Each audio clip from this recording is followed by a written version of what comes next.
Ajá. Estamos en el aire. Bienvenidos y bienvenidas al Twitch de Diáspora Española. Hoy nos toca tema ciencia. Yo soy Salvador, estoy en Viena. Aquí está también conmigo Nacho, en Nueva York.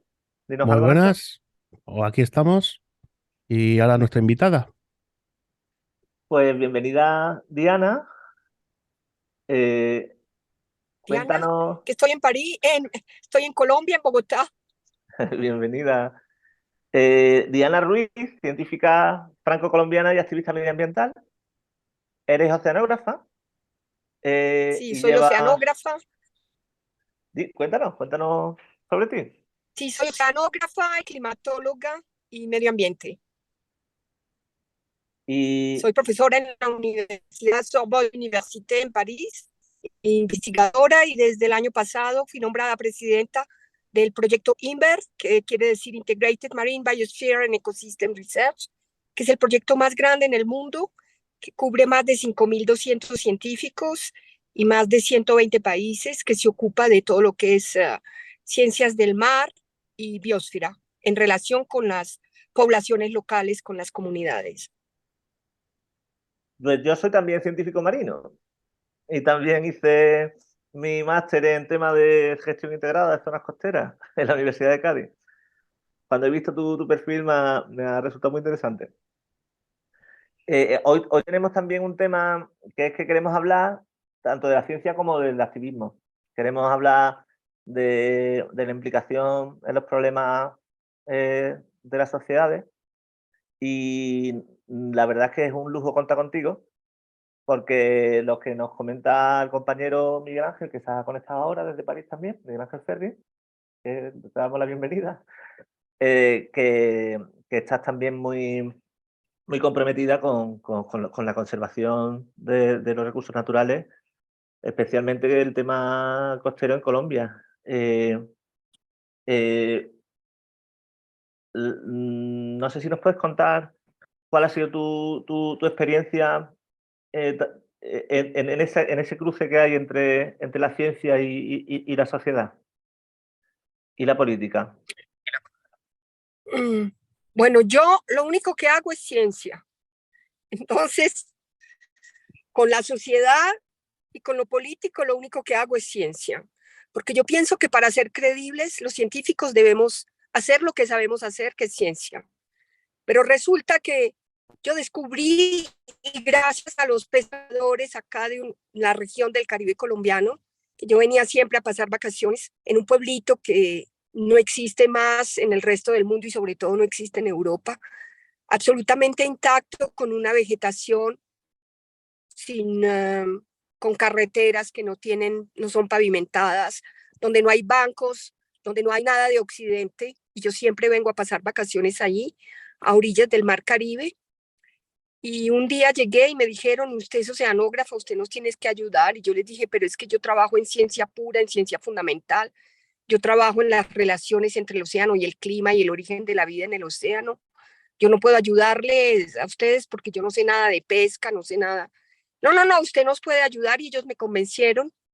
Entonces me contaron su historia, que era la construcción de un megapuerto que iba a agrandar el puerto de Santa Marta, que es una ciudad a orillas del mar y de la montaña más alta del mundo, a más de a 6.000 metros de altura, y es un sitio intacto, muy lejos de Bogotá, y había una multinacional, Mitsubishi, con empresas colombianas involucradas. Entonces yo empecé a interesarme a lo que ellos me hablaban, ¿no? Fueron ellos los que me convencieron y me mostraron de qué se trataba el proyecto, entonces me puse a estudiar el proyecto. Entonces después no había nada cómo hacerlo al comienzo, y dije, yo lo único que puedo hacer es ciencia. Entonces empecé a organizar cruceros oceanográficos con estudiantes colombianos y investigadores de colombianos o latinoamericanos que están en todas partes del mundo para que nos ayudaran. Y organizamos 5 campañas oceanográficas que pagamos nosotros con nuestro propio salario para documentar la variedad, la biodiversidad de la vida marina que hay en esa zona, que está a orillas de uno de los parques naturales más hermosos, más visitados y más increíbles de Colombia, que es el Parque Tayrona.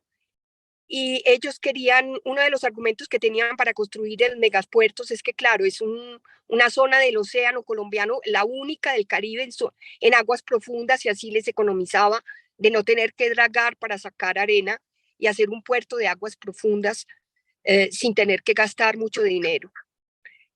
Todo eso, claro, tenían licencias que habían sido obtenidas de manera bastante ilegal, sobornando los gobiernos, sobornando la agencia que daba la licencia.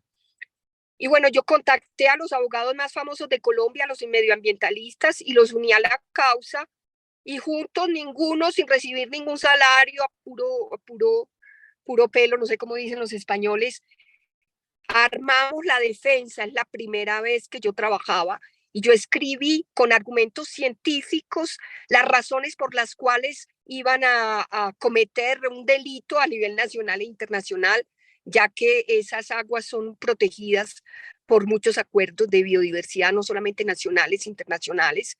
Y yo estaba dispuesta a ir hasta la Corte Suprema de Medio Ambiente, que está en Costa Rica, que es el país más ecologista del mundo, y armamos la defensa. Yo hice ponencias en el Congreso de la República, hice ponencias en las playas para concientizar a la gente y para mostrarles todas las mentiras que habían en ese proyecto, que era que les iban a dar trabajo, que todo ya estaba muerto en el mar. Armamos una pantalla gigante, eso fue muy emocionante, y recibimos al gobierno, recibimos a la empresa. Yo ese día temblaba cuando tenía que hablar delante de la empresa. Y bueno, presentamos con el abogado. Yo estaba en Francia cuando fue el último fallo, y yo, como había previsto que todo es tan deshonrado, pues envié mis diapositivas y mi texto al abogado y a la socióloga, porque armamos también con la gente del pueblo una socióloga y antropólogos, porque el pueblo lo querían mudar, desplazar al interior de las tierras, que es un pueblo el único que le resistió a los españoles cuando en la época de la conquista. Son los tagangueros de origen guajiro y siguen siendo iguales. Es un pueblo muy consciente de su identidad y que han protegido ese territorio a capa y espada, y por eso está completamente, enteramente preservada su cultura, su técnica de pesca. Está ahora llamada, la presentamos nosotros para que sea reconocido como patrimonio internacional. Y bueno, gracias a esa defensa que hizo el abogado con los argumentos científicos, pues logramos bajar la licencia y no pudieron construir el puerto. Ahora, esa es la súper gran noticia, que pienso que es la primera vez que se gana contra una multinacional tan fuerte y contra el gobierno de ese entonces de Colombia, que era un gobierno bien de ultraderecha. Pero ahora, hace como 3 semanas, los del pueblo me volvieron a llamar, que habían como de nuevo algunas otras empresas que quieren relanzar el proyecto de puerto en esa zona.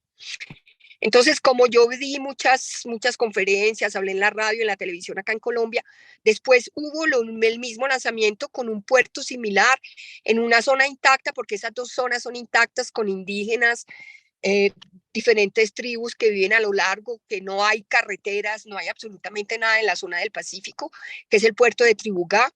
Entonces también armamos un grupo, pero con mucha más gente de Bogotá y muchos abogados jóvenes, y ese proyecto está menos avanzado, pero también está al origen de construir otro puerto de aguas profundas. Entonces, cuando yo vi todo lo de esos puertos, me dije, ¿para qué van a hacer puertos si Colombia está completamente aislado por 3 cordilleras? ¿Qué van a sacar? Porque el comercio, la población en Colombia no es suficiente para que hagan megapuertos que pueden albergar barcos por panameños de gran calado. Pues no sé si ustedes saben, agrandaron el canal de Panamá y los barcos tienen doble calado, son los barcos más grandes del mundo. Entonces me puse a averiguar qué es lo que quieren sacar por esos puertos, y empecé a interesarme a las riquezas que tiene verdaderamente desde el punto de vista científico Colombia. Y bueno, he descubierto que 82% del territorio colombiano es aún puro oro.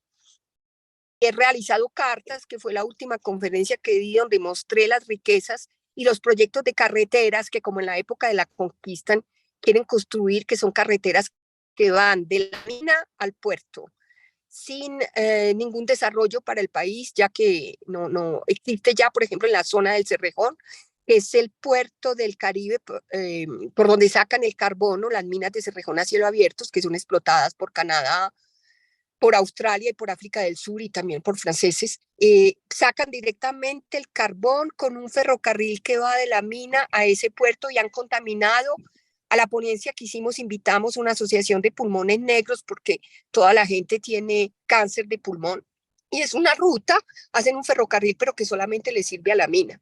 Entonces ahora lo que estoy trabajando es en conectar esas riquezas, las riquezas de Colombia que está en la zona de biodiversidad, y lo que se viene es la biotecnología, es el explotar todas las naciones del G7 están interesadas ahora en la biotecnología que solamente viene de las zonas biodiversas. Entonces ahora tenemos un fenómeno que es el fenómeno de la migración europea hacia acá. Hay más de 200.000 franceses y no sé cuántos otros ingleses que están ahora instalados en Colombia, porque es de nuevo con la paz en Colombia, con el hecho que firmaron la paz, se liberaron muchos territorios que antes nadie podía venir y ahora están llenos de multinacionales. Entonces este viaje que estoy ahora es justamente para dar conferencias. Voy a ir a varias ciudades y hablar de esta relación que existe entre los puertos y las riquezas y todas estas empresas multinacionales. Hay más, ahora no tengo todos los países, pero ya identificamos 260 empresas francesas instaladas acá en Colombia. Es el país que destronó a Estados Unidos. Hay más empresas ahora que invierten en Colombia de origen francés que las empresas norteamericanas. Entonces ahora vine a dar una conferencia que se llama Paz y Comercio Internacional en Colombia, porque yo pienso que, y lo hemos demostrado también con los geógrafos que están en nuestro grupo, que todas las zonas de conflictos en Colombia están en las zonas de las más grandes riquezas, tanto mineras como abióticas y bióticas. Entonces yo pienso que el proyecto del gobierno de Petro, que es la paz total, solamente puede realizarse si se trabaja en esas relaciones internacionales que desde hace más de 500 años solamente han hecho a enriquecer a los países que han venido a explotar a Colombia, y Colombia sigue siendo, bueno, un país que no puede disfrutar con el hecho cómo son las relaciones internacionales de bancos, económicas, y el hecho que la naturaleza no tiene precio. Entonces, una de mis filosofías y lo que yo promulgo es que tenemos que reevaluar la manera misma como se establecen las relaciones comerciales, que van, claro está, con la finanza, porque no puede ser y no puede haber un país ni un planeta ecológico si no se establece unos negocios a través de los ecosistemas y a través de la minería, porque todo eso está relacionado. Entonces, para mí no hay separación entre la ecología, entre lo social, lo económico y lo financiero. Y la relación se trataba antes, era que todo estaba estigmatizado, que la única causa de los problemas de la paz acá eran nuestros gobiernos corruptos. Y yo ahora, mi pensar es que la corrupción de cuello blanco que está instalado a través de todos esos negocios oficiales en los cuales se hicieron leyes para poder robar en toda impunidad, es la causa mayor de lo que está pasando en todos estos países, una miseria total y una destrucción total de unos ecosistemas. Que yo estoy acá en Colombia, es uno de los países con la mayor grado de ecosistemas intactos. Eso no se conoce en Europa. Es conservar, acá es verdaderamente conservar, porque nunca son ecosistemas que nunca se han tocado. Entonces, para mí es mucho más importante que lo que se está haciendo en otras partes del mundo, que recuperar lo que ya se dañó. Acá estamos luchando para que no se dañe lo que nunca se ha dañado. Hola, Diana, buenas tardes, buenos días allí en Colombia. Felicidades por todo el trabajo que además no solo has hecho, sino que vas a divulgar, porque ahora mismo en esta nueva etapa política en Colombia hace mucha falta la pedagogía popular para que la gente sienta como suyas los cambios, las propuestas de reforma y las transformaciones que está pendiente de llevar a cabo el gobierno y que ya está haciendo. Yo quería preguntarte respecto a un tema importante que aquí en el canal se ha planteado en algún otro caso, y es el papel de la mujer en la ciencia, en el sentido de que esto es relativamente reciente, que mujeres que han estado muchos años como tú al frente de investigaciones científicas hayan podido acceder a puestos de responsabilidad internacional que les permiten plantear delante de los gobiernos y en los organismos internacionales propuestas de este calado que tú estás aquí exponiendo. ¿Cuál sería tu experiencia y valoración del hecho de que hayas podido llegar a coordinar, dirigir, como quieras, la Asociación Internacional de Oceanógrafos y Oceanógrafas, que ahora mismo tiene un papel importantísimo en la protección de estas plataformas territoriales submarinas. Yo pienso que todos estos organismos internacionales ahora se han dado cuenta que, por ejemplo, desde el punto de vista del clima, desde el punto de vista del océano, no tenemos medidas, no tenemos conocimientos de todo lo que se llama el Global Sur. ¿Sí? Y no tenemos tampoco medidas de muchas zonas, no es solamente el Global Sur, no es el hemisferio sur, es el sur de Europa, es Europa del Este, son muchas regiones. Entonces hay una, no solamente hay el problema de género, sí, de mujeres y de hombres, que hayan representaciones igualitarias en todos estos organismos internacionales por ley, pero también lo que yo quiero instalar es una representación geográfica.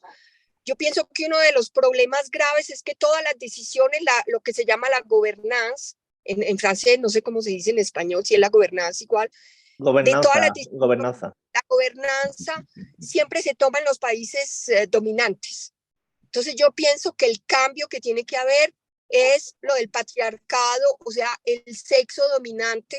Yo pienso que Petro y el gobierno de Colombia, la pasta no se puede hacer si no son las mujeres que no representamos la guerra, sino la protección de la vida, es fundamental.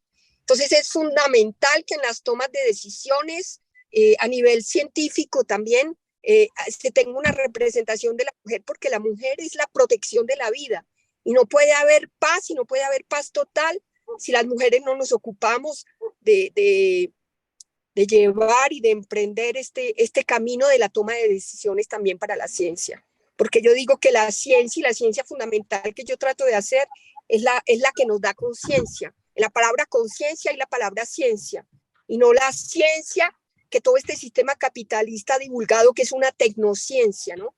Que es cómo perturbar el medio ambiente para ganar más dinero, pero no es la ciencia que trae conciencia.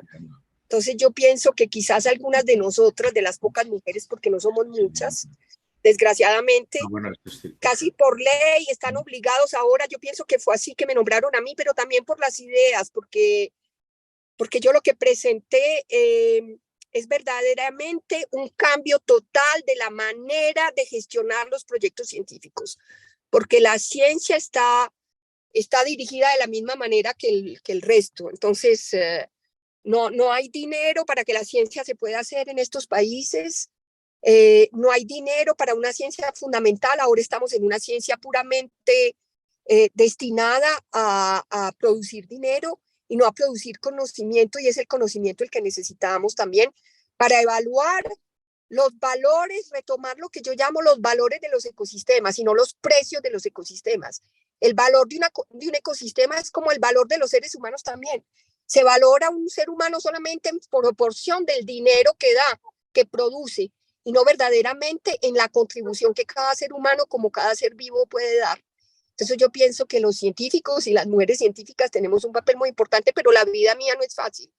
Les puedo decir que lo que hace que me nombraron en ese organismo, los ingleses no pueden soportar que yo sea la presidenta, ¿sí? Y hay varios países de los cuales se han retirado simplemente porque no pueden soportar que no sea un anglosajón o un blanco que esté a la cabeza de esa institución. Entonces no es fácil. Yo pienso que no hemos cambiado un poco, puesto que han aceptado personas como yo, pero el camino es bastante largo, porque de ahí que me dejan a mí participar, a proponer todas estas ideas, que es considerar el mundo en un mundo en el que podamos vivir todos.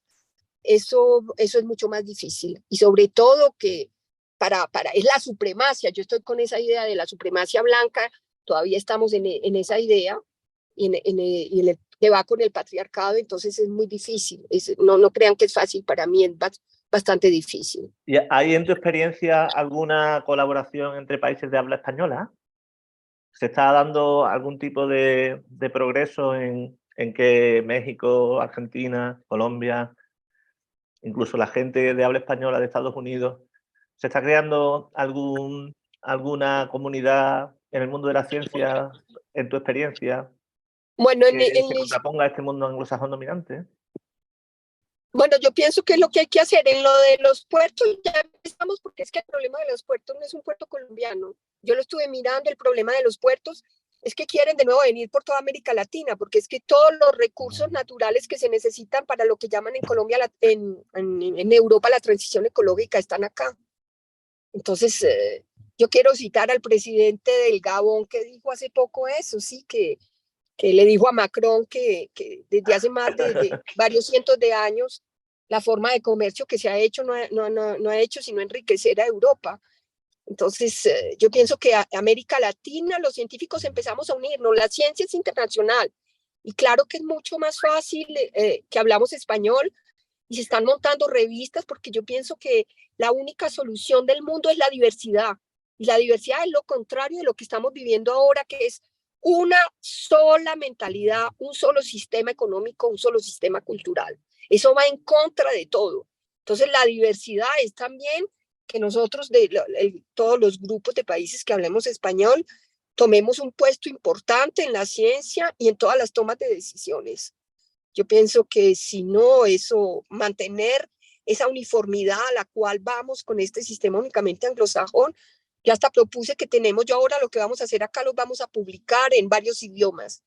Yo pienso que la pluralidad, la diversidad de pensamientos, la diversidad de la naturaleza, de las maneras de vivir es algo fundamental y que se ha destruido con esta supremacía del mundo blanco, ¿no?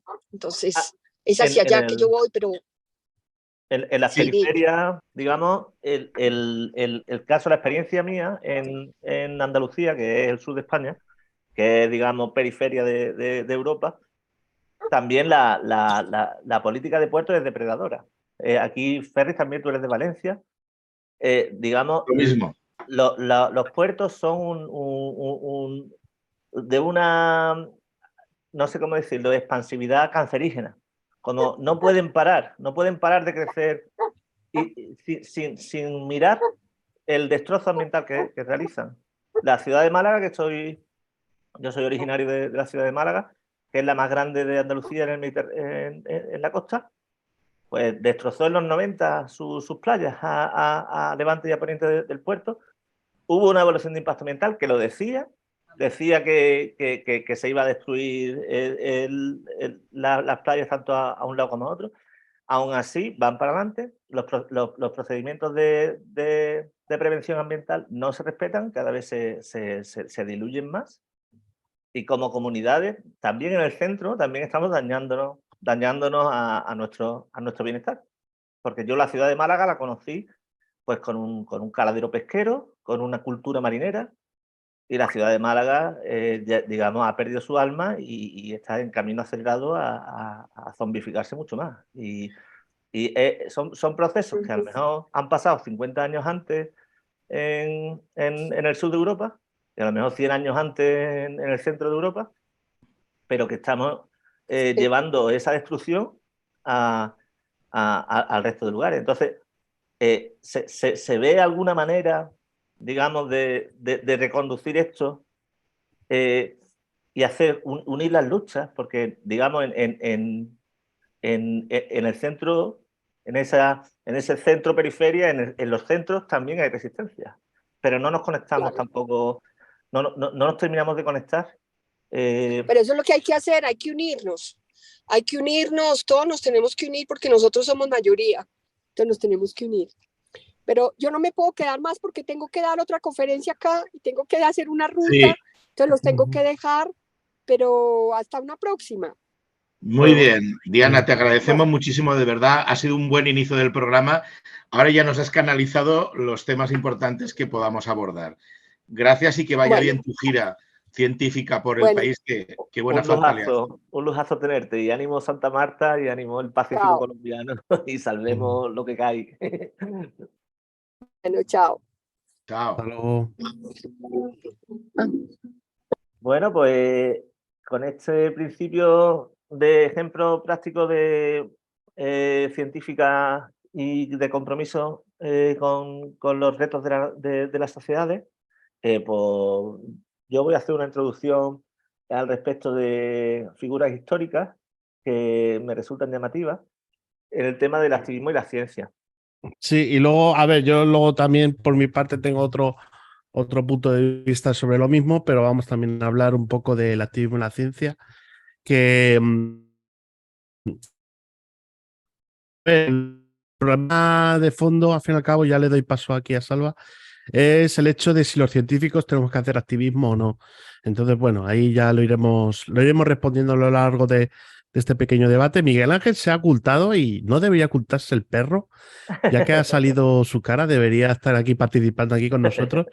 Y entonces, pues nada, pues a ver, Salva, que empiece con su introducción histórica. Bueno, y primero deciros que si queréis venir a la sala de Zoom y si estáis del mundo de la ciencia o gente interesada en el mundo de la ciencia, que decídnoslo y os pasamos el link y os venís aquí y participáis como en la sala de los ponentes. Queremos tener aquí una charla, digamos, informal. Y bienvenida a todo el mundo. Ahora mismo está en Londres, está muy activa una situación.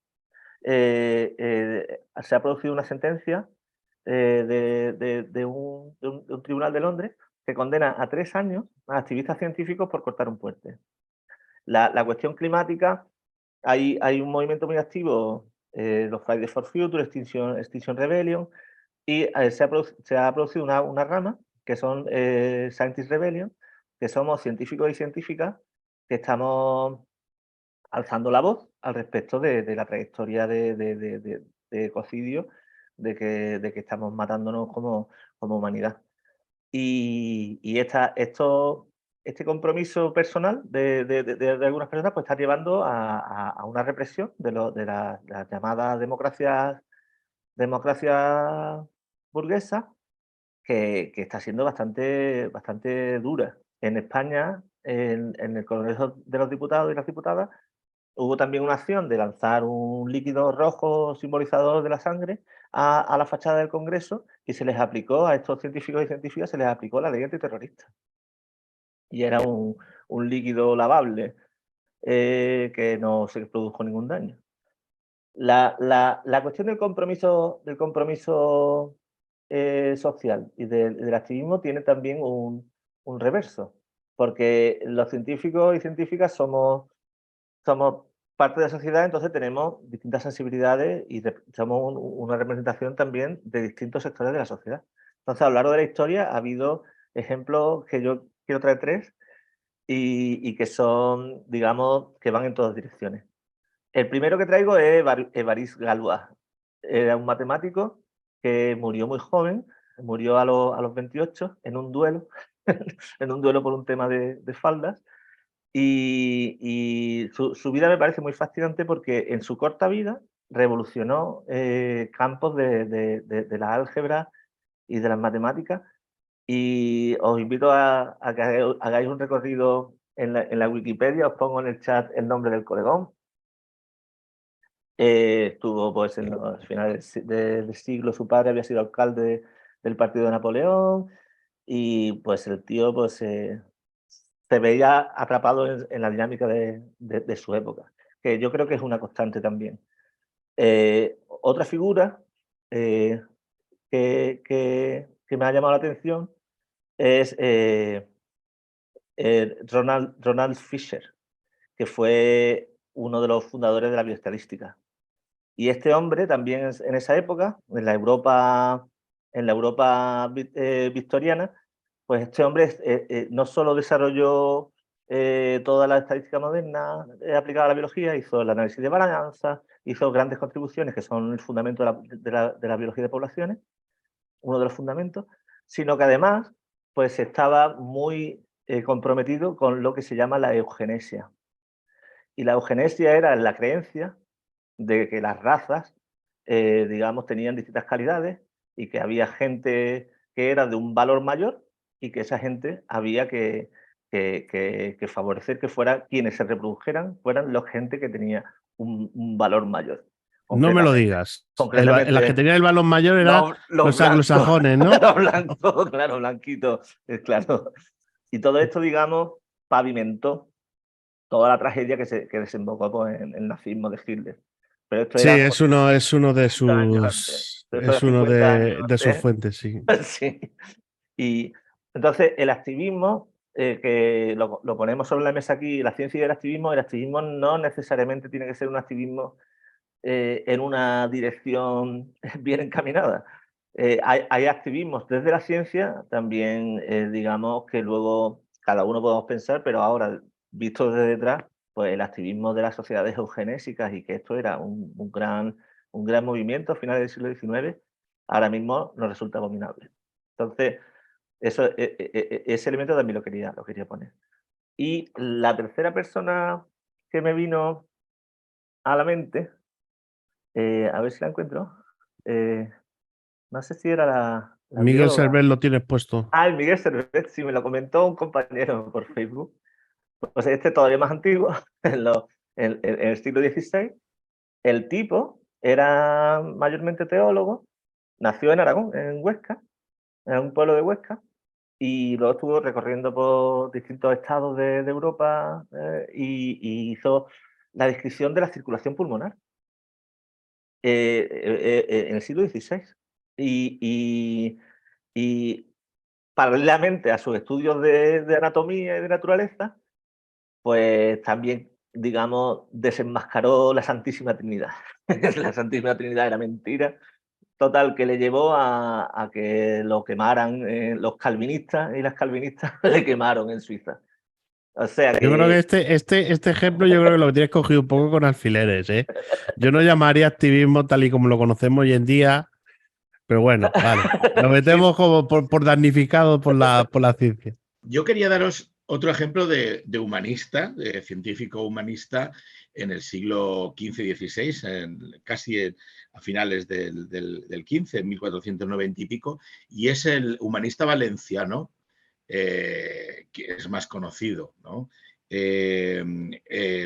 Perdona, es que Luis Vives, que lo conoceréis algunos de oídas, que tiene estatuas en Bruselas y en varias ciudades de fuera de Valencia, y en Valencia las pocas que tiene son dentro de instituciones públicas porque tantos años de la derecha no han querido reconocer. Fue un humanista que además estuvo luego trabajando para las cortes de la monarquía inglesa y luego que residió también en Bélgica, que yo para mí es el primer estudiante de Erasmus. ¿Por qué? Porque como de familia judía conversa, él que pues lo que suscitaba era la envidia de los teólogos, que eran los que entonces eran universitarios, los profesores universitarios eran la mayor parte de la iglesia, veían en sus ideas y digamos en su erasmismo inicial, que en aquel momento Erasmo de Rotterdam empezaba a explicar y a difundir sus ideas y a influenciar sobre el sector universitario, que en aquel momento competía con el que amparaba el Papa, pues se tuvo que ir corriendo antes de que lo quemaran, porque o te quemaban o te ponían una imagen en un barril y te quemaban, digamos, huido, ¿no? Pero te seguían quemando y mataron y quemaron la mayor parte de la familia de Luis Vives, ¿no? Esa es la gran vergüenza, ¿no? Del origen de algunas universidades que perseguían a los que no estaban de acuerdo con las tesis del papado, ¿no? Y en este sentido, Luis Vives es muy apreciado en el extranjero porque instituyó las primeras instituciones, o sea, reglamentó las primeras instituciones que acogían a los enfermos, pobres, locos, etcétera, haciendo una política social en las nuevos burgos, en las nuevas ciudades de la Europa medieval. Y fue muy avanzado a su tiempo, pero no pudo vivir, ni sobrevivir, ni quedarse en Valencia, en una sociedad que en aquel momento era el siglo de oro de Valencia, es decir, realmente era en su momento más importante que Barcelona en aquel momento, a principios del siglo XVI, finales del XV, y realmente eso que quiere decir que la persecución de los científicos y de los humanistas pues ha sido desde muy antiguo y que la Iglesia ha sido una de las que más ha sido constante en esta práctica. Bueno, es que, a ver, yo por partes. Digo primero lo de la iglesia y luego ya centro el tiro más al siglo XX y XXI. A ver, la iglesia es enemiga de la ciencia desde finales del XIX, prácticamente.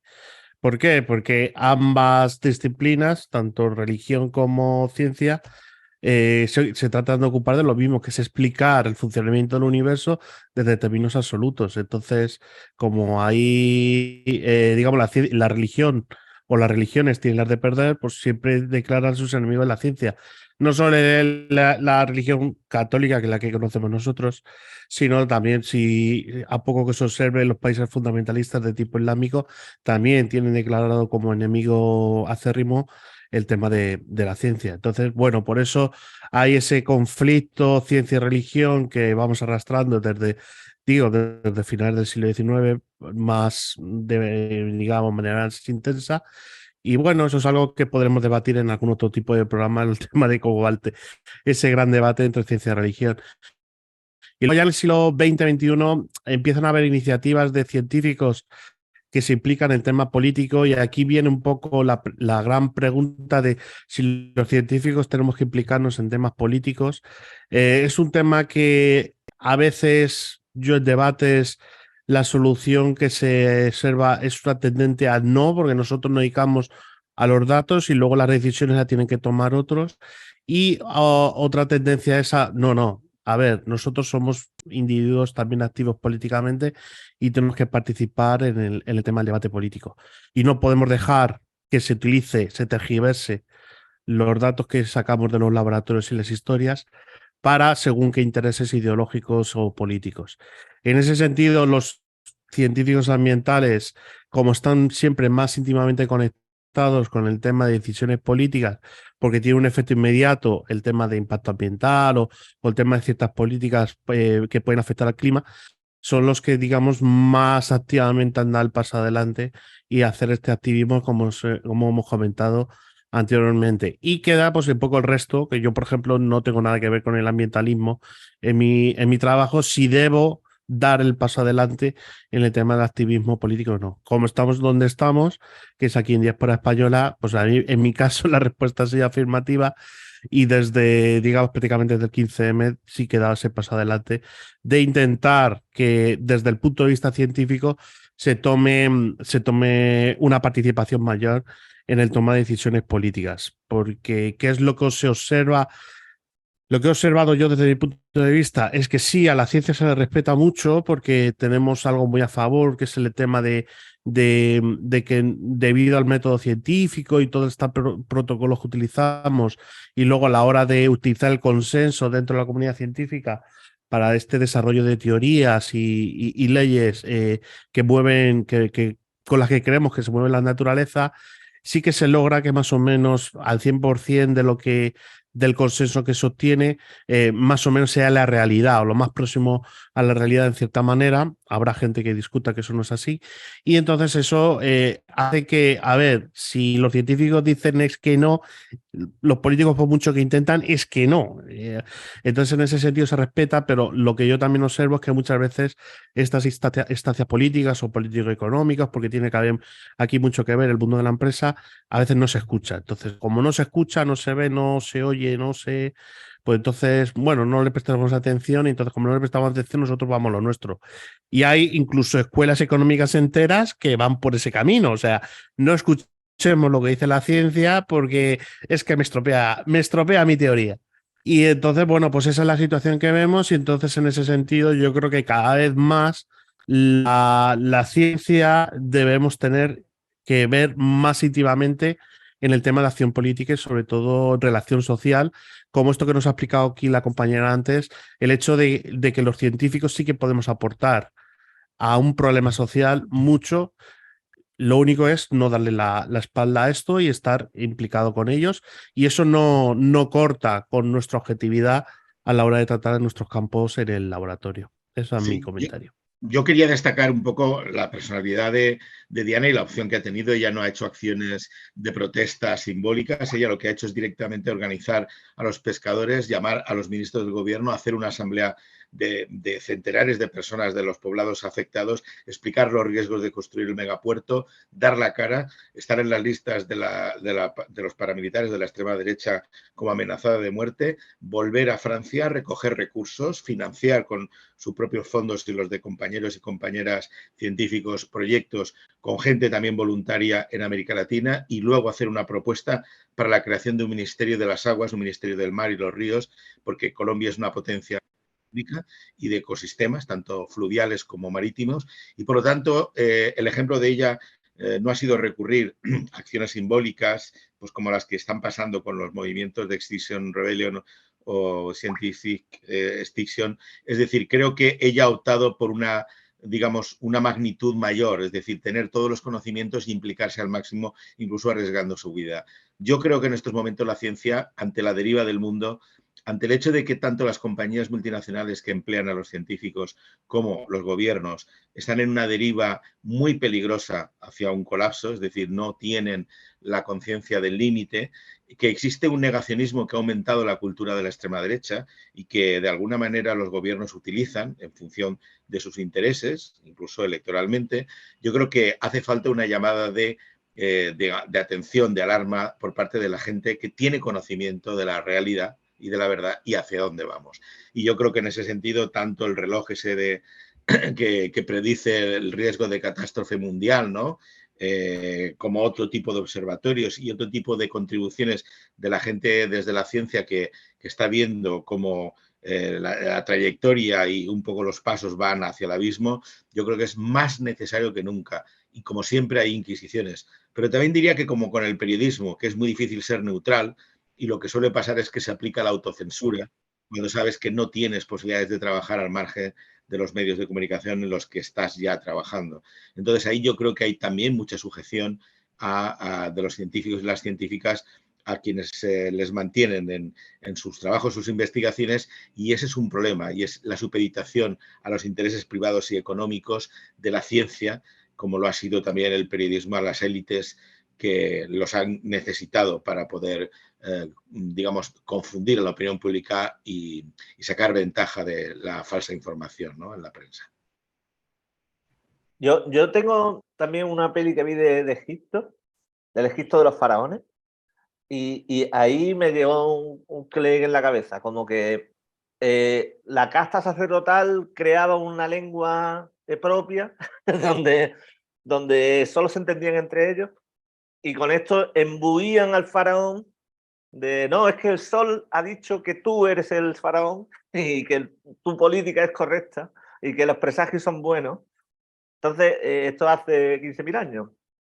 Entonces, el pueblo pues seguíamos trabajando y nos quedábamos tranquilos de que Dios, a través de que quien sabía cómo interpretar lo que os dio los dioses o el universo. Entonces, este rol sacerdotal con el que se imbuye a la ciencia, los expertos, los técnicos, ¿no? El gobierno está actuando después de que ha tenido los informes de los expertos y de los técnicos en la comisión. Pero el pueblo no accede ni a los informes, ni muchas veces es capaz de entenderlo porque está esta barrera de comunicación que a lo mejor no está el esfuerzo de decir te lo traducimos. En otros lugares sí. Y en otras metodologías sí. Digamos, en la teoría de muchas propuestas, pues vamos a hacer un proyecto, vamos a ver qué pasa con el puerto de Málaga. No, pues bueno, vamos a hablar con las comunidades, les explicamos, les traducimos, les escuchamos, a lo mejor mucho del conocimiento lo tienen las comunidades, lo tiene la gente, y no es que los expertos sepan, los expertos saben, pero la gente también sabe. Y hay propuestas metodológicas y lugares donde esto se aplica, y luego resulta que tú aplicas todo esto, y a lo mejor la acción que vas a hacer, el dinero que te cuesta, es mejor empleado, sale mejor, no te saltan estas sorpresas, efectos secundarios. Oh, mira, se han perdido las playas. No, porque eso se sabía. Se hubiera detectado. Pero claro, la premisa primera es, no, queremos hacer el espigón más largo de Europa. Queremos el muelle Juan Carlos I. Queremos digamos que la premisa de partida es errónea, y luego el clasismo de decir, no, la gente no sabe, la gente lo que está estorbando. Y yo me traigo aquí a mis expertos, que les pago bien, y ahí tenemos también para mí tenemos un rol nefasto en el digamos, el estar haciendo como los sacerdotes al faraón, ¿no? Entonces, a ver, sí, a ver, ahí das un poco con una clave que es muy interesante, es el hecho de cómo podemos centrar la ciencia en en el tema de la participación política. Podemos hacer, como tú has comentado, el político como el máximo gobernante contrata a unos expertos para que le hagan esos informes para construir el puerto o para construir un aeropuerto, por ejemplo. Que eso es algo que también se ha visto que en algunos sitios quieren construir un aeropuerto y dicen, no, es que no puedes ahí construir el aeropuerto, pero a pesar de eso se buscan los expertos para que lo hagan de tal manera que encaje. Eso es más o menos como se trabaja a nivel político, eso porque la decisión ya está tomada. Y eso es una manera que es un poco como ha venido hasta ahora, es todo el rollo que venimos arrastrando desde el 19 y 20 en esta, como hemos comentado antes, la democracia liberal o de representativa, que es la que funciona hoy en día. Y luego, pues bueno, hay otra manera de trabajar, que es un poco la que a nosotros como científicos nos resulta un poco chocante esta manera, porque estamos más acostumbrados a yo investigo, presento mis resultados y luego se somete a un consenso de entre los científicos y más o menos se va acotando de, bueno, pues esto funciona así, hay diferentes teorías, pero esta va teniendo más... existe un proceso de comunicación y de debate dentro del mundo científico con sus tempos, no es tan inmediato como Twitter, pero tiene sus tempos y sí que se llega a cierto consenso que puede cambiar a lo largo del tiempo, porque nuevas ideas y nuevos experimentos y nuevos resultados te permite cambiar las teorías, pero más o menos funciona así. Y eso se permite, bueno, pues la más perfecta de las ciencias siempre se dice que es la física, entonces tú ves la astrofísica y dices, bueno, pues así funciona el universo y ni Dios muta porque hasta ahora las leyes que son, digamos, el modelo del universo de Einstein es el que más o menos funciona hasta ahora y hasta que se llega a algo nuevo que el consenso de los físicos permita cambiarlo por otro tipo de modelo. Y más o menos funciona.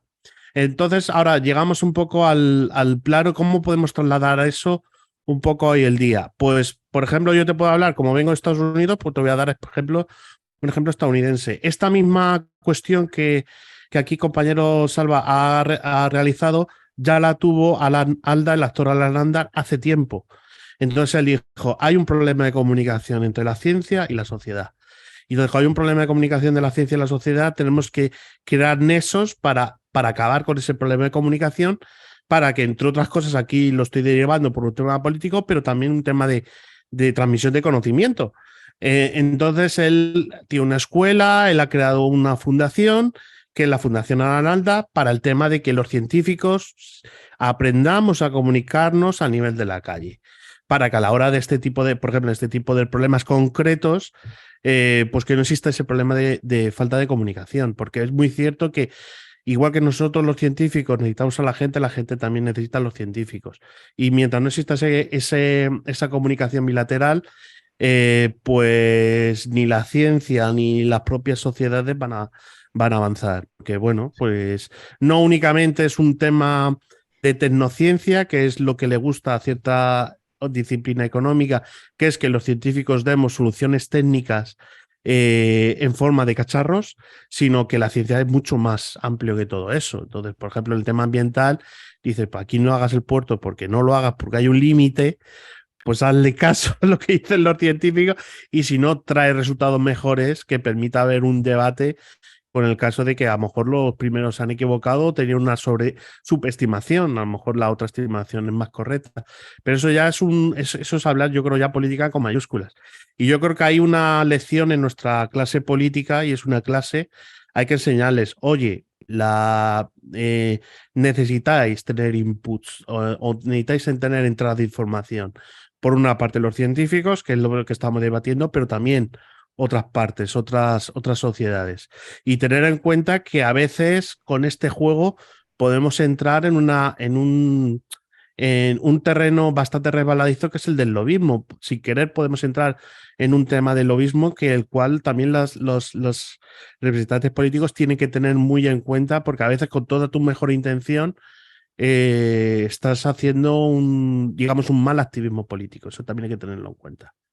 Por poner Sí, también yo quería poner un ejemplo de lo que estás diciendo absolutamente, vamos, clarificador. Es el ejemplo del científico Noam Chomsky, es decir, una persona que se ha prestigiado desde los años 70 por sus teorías de vanguardia respecto a la lingüística y que es considerado como el padre de la lingüística prácticamente. Y sin embargo, a partir de cierto momento de los fenómenos de la guerra del Vietnam y todo el ambiente que se creó en Estados Unidos, él se interesó, por cierto, por la Guerra Civil Española y él además se identificó con uno de los bandos y dentro de los bandos con un espíritu libertario y con una opción de autogestión generalizada. Es decir, es un científico que no ha tenido ningún problema en identificarse con la resolución de los problemas del mundo y es más, desde que empezó esa etapa no ha parado de escribir libros de difusión y su especialidad ha sido la comunicación. De hecho, hoy en día es uno de esas personas, de esos sabios que se buscan cuando uno quiere analizar un tema de política internacional y que ha advertido de cómo nos venden la moto, que es uno de los libros de Noam Chomsky, para que la gente empiece a poder no caer en las supuestas verdades de los especialistas y más del periodismo que intenta crear un estado de opinión absolutamente falseado. Y esto se ha aumentado, es decir, que los peligros de una apariencia de legitimación de esos especialistas que dan soporte a los intereses de las grandes multinacionales y de los gobiernos autoritarios, pues que él de alguna manera desentraña, pues han aumentado y se ha convertido el panorama en la negación de la propia ciencia y también, en todo caso, en una utilización privada y para el negocio capitalista de los avances científicos. Y habría que decir que ahora mismo, con la guerra de Ucrania, ¿qué pensarán los científicos que han estado modernizando gracias al uso masivo en este conflicto, en esta guerra provocada por estos gobiernos que ahora mismo están ahí en el frente de batalla? Gracias a ellos se está expandiendo pues todo el sector tecnológico armamentístico y, por desgracia, como muchas ocasiones de la historia, los nuevos inventos, las nuevas tecnologías se desarrollan en base a escenarios militares donde mueren millones de personas. Esto sería también un tema, ¿no?, de creación de conciencia, es decir, bueno, hasta qué punto la insumisión de los científicos en estos campos, por ejemplo, como se ha planteado en muchas ocasiones, que, bueno, pues hay científicos que crearon la bomba nuclear y luego estuvieron casi como, no sé si se suicidó alguno o qué, pero realmente cuando uno conoce las consecuencias del uso concreto de las tecnologías y de los avances científicos, pues cómo el poder y las élites económicas lo acaban de distorsionar, yo creo que más de un científico y una científica se han arrepentido del alcance de sus investigaciones. Y yo creo que en estos momentos hay un negacionismo tan fuerte que tenemos dos problemas. Una, que el negacionismo se ha apoderado.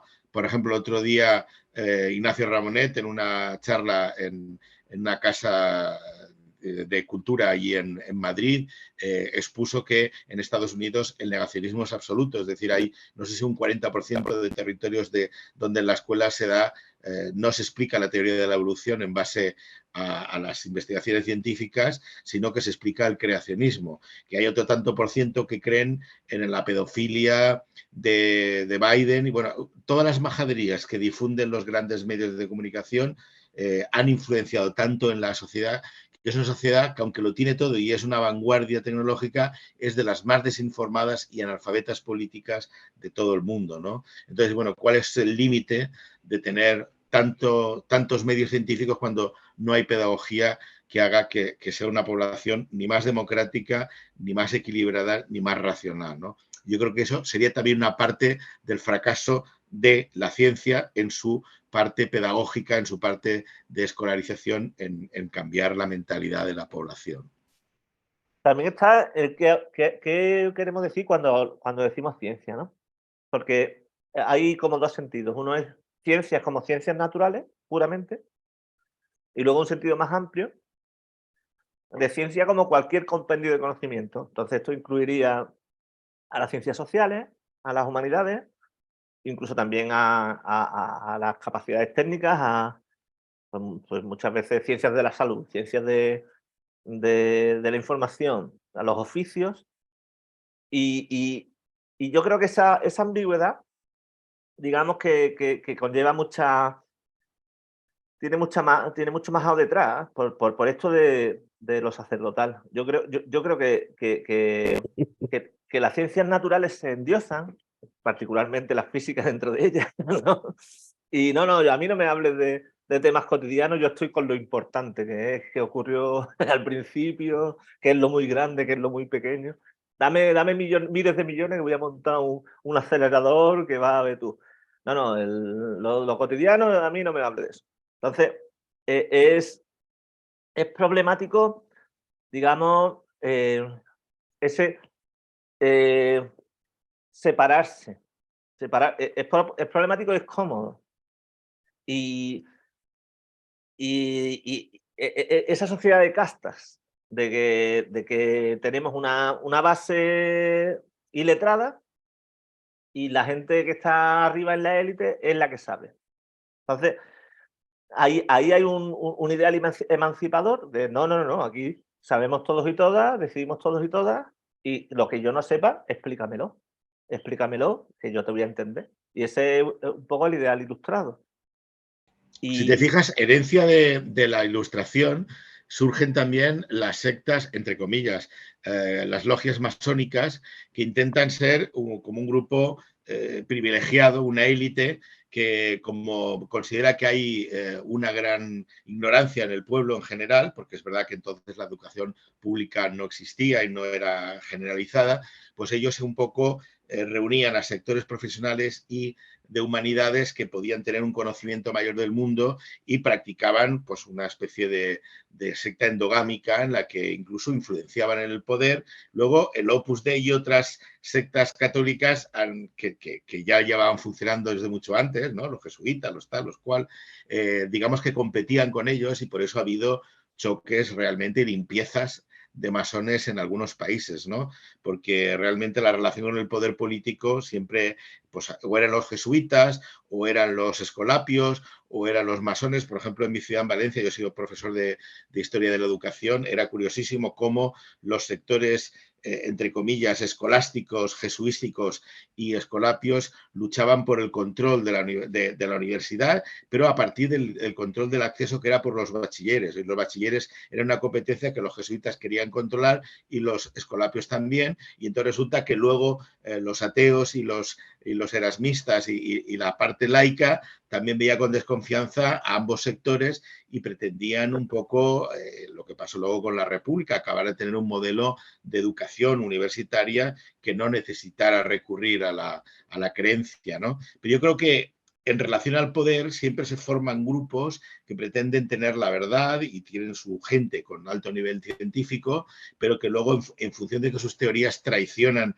su neutralidad y sus métodos científicos, porque ya tienen como hipótesis previas, ¿no? Pero yo creo que es muy interesante saber hasta qué punto ha habido grupos que se han organizado para tomar el poder o para influenciar a través del poder en la sociedad y tener una serie de privilegios o imponer su ideología o sus creencias al resto de la sociedad.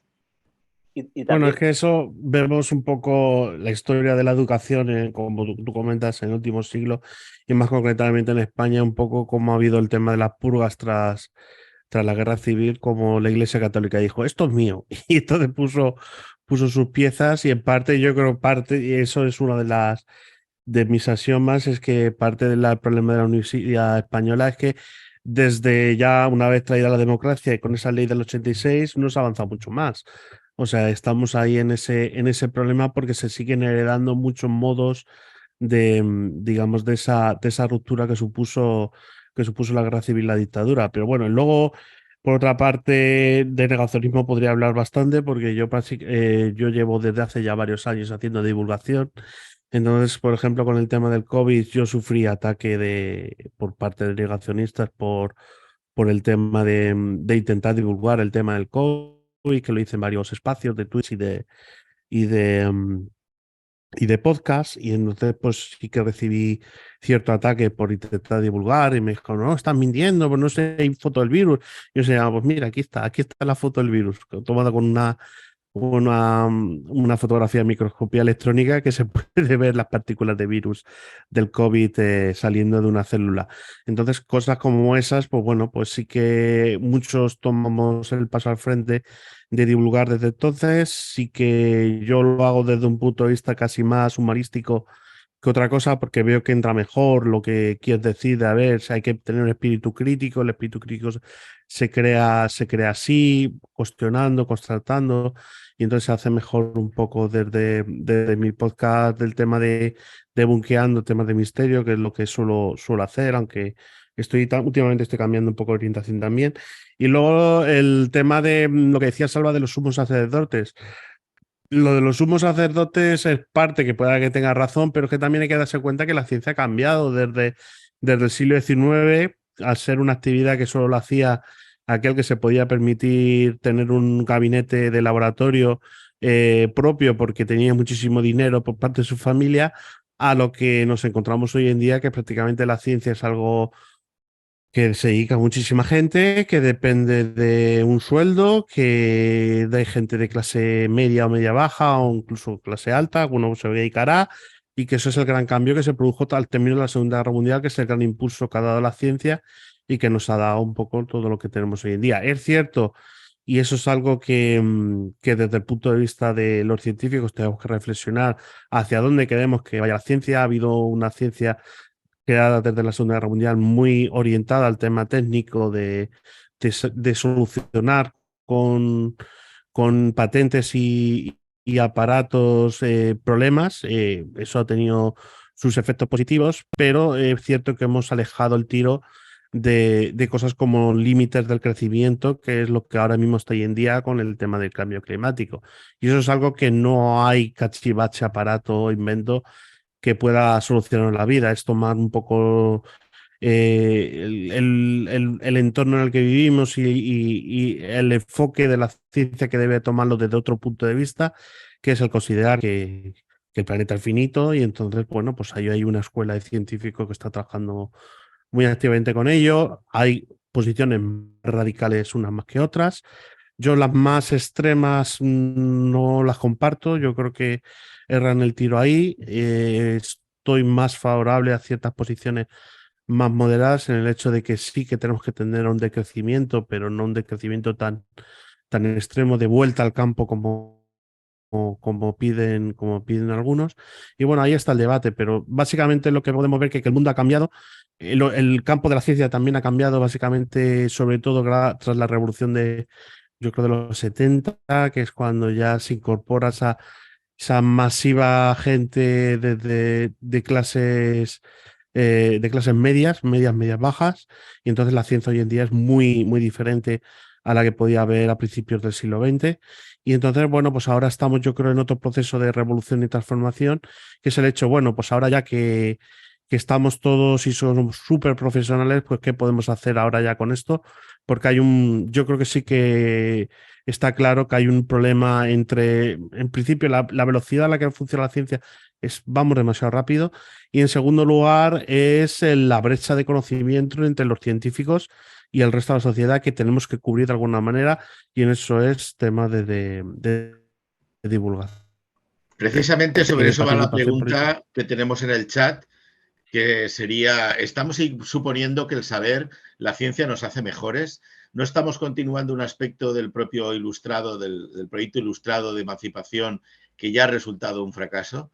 ¿Acaso la posibilidad de compartir toda la información nos ha liberado? Bueno, esta es una pregunta que se hace, que tú ya estás diciendo, ¿no? ¿Puedo responderla? Claro. Por una parte, yo soy muy pro de la ilustración. A mí me gusta la ilustración. Carlos III me parece que es el mejor rey que tuvimos. Entonces yo sí que tengo una idea de que debemos volver un poco a esa ilustración. Y por una parte, los científicos nos tenemos que acercar a la sociedad, al resto de la sociedad, porque nosotros formamos parte de la sociedad, aunque nos creamos que vamos aparte. Y en segundo lugar, yo creo que tenemos un problema muy serio de educación desde el punto de vista de las nuevas tecnologías. Nos está poniendo toda la información, nos la está poniendo a nivel de redes. Ya no hay ese problema de acceso a la información que podíamos tener antes de la llegada de Internet. Ahora muchos libros los obtienes a base de clic. Hay un problema de copyright, pero todo el mundo sabe que el copyright puede ser algo que se puede saltar. Entonces, el acceso a la información no es el problema. cada vez menos. ¿Cuál es el problema? Que tenemos demasiada información y hay que filtrarla. Y entonces ahí es el campo abonado para el tema de los negacionistas o de esto que estábamos comentando de la extrema derecha, que están siguiendo posiciones cuando no son científicas, son anticientíficas.